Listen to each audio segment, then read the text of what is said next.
June 22 Tamil சினிமாவின் முன்னணி நட்சத்திரம் ரசிகர்களின் தளபதி தமிழக வெற்றிக் கழகத்தின் தலைவர் விஜயின் பிறந்தநாள்.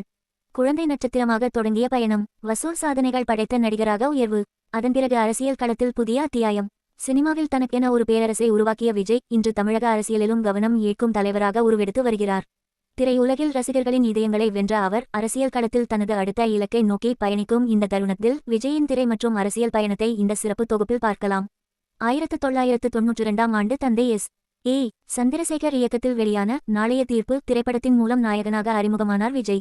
ஆரம்பகால கட்டத்தில் குடும்ப பாங்கான மற்றும் காதல் கதைகளில் கவனம் செலுத்தினார். செந்தூரபாண்டி, ரசிகன், விஷ்ணு, தேவா, கோயம்புத்தூர் மாப்பிள்ளை என காதல் மற்றும் நகைச்சுவை கலந்த படங்களில் நடித்த விஜய்க்கு மிகப்பெரிய திருப்புமுனையையும் ரசிகர்களிடம் நிரந்தரமான ஒரு இடத்தையும் தந்தது விக்ரமன் இயக்கத்தில் 1996இல் வெளியான பூவே உனக்காக திரைப்படம். வணிக ரீதியாகவும் விமர்சன ரீதியாகவும் மிகப்பெரிய வெற்றியை பெற்றுத் தந்து விஜய்க்கு பிரகாசமான பாதையை அமைத்தது. அடுத்த ஆண்டிலேயே வெளியான காதலுக்கு மரியாதை திரைப்படம் இன்னும் அழுத்தமாக குடும்பங்கள் குறிப்பாக பெண்கள் கொண்டாடும் நாயகனாக விஜயை உயர்த்தியது. இன்றும் தமிழ் சினிமாவின் சிறந்த காதல் படங்களின் பட்டியலில் காதலுக்கு மரியாதை படத்திற்கும் இடம் உண்டு. துள்ளாத மனமும் துளும், குஷி, ஷாஜகான், பிரியமானவளே என மென்மையான காதல் களத்தில் இருந்து நகர்ந்து அதிரடியாக ஆக்ஷன் தளத்தில் தடம் வைத்து திருமலை, கிள்ளி, திருப்பாச்சி, சிவகாசி, போக்கிரி என தொடர்ந்து வெற்றி பட்டாசுகளை கொளுத்தினார் விஜய். 2002இல் வெளியான தமிழன் படத்தின் மூலம் சமூக அக்கறை கொண்ட கருத்துகள் பேசுவதை தொடங்கினார். துப்பாக்கி மற்றும் கத்தி திரைப்படங்கள் சமூகத்தில் நிலவும் பயங்கரவாத அச்சுறுத்தலையும் விவசாயிகளின் நிலம் அபகரிக்கப்படுவதையும் மையமாக கொண்டு வெளிவந்தன. குறிப்பாக கத்தி திரைப்படம் பெருநிறுவனங்களின் சுரண்டலுக்கு எதிராக விவசாயிகளின் குரலாக ஒலித்தது.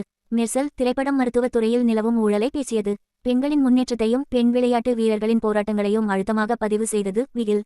குழந்தைகளின் பாதுகாப்பு மற்றும் வன்முறையற்ற சமூக உருவாக்கத்தை உணர்த்தியது தெறி.